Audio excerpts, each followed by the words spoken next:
Друзья, сегодня хочу показать вам, стоит ли в Хургаде, если вы находитесь в Египте, ехать на лодке со стеклянным дном, так называемым Батискафе. Стоит эта экскурсия в туристических бюро где-то примерно $25 за взрослого и половину цены с детей, с ребенком. Ну, может найти дешевле. Если вам нужно дешевле, то внизу будет ссылка.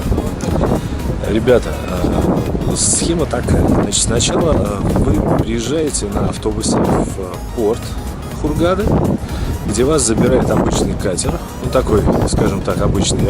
Переделанный катер. Видимо, был открытый вариант такой. И сейчас его сделали, полностью остеклили.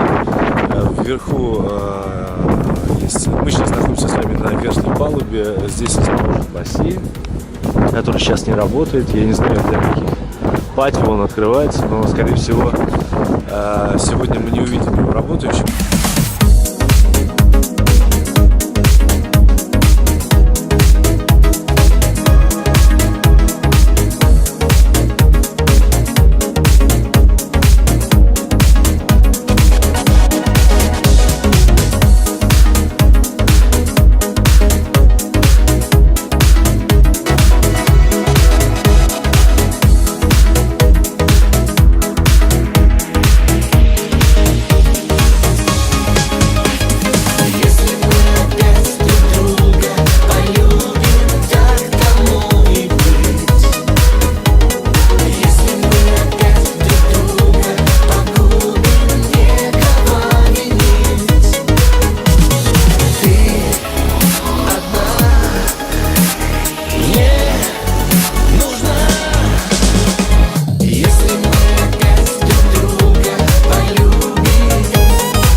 Опять друг друга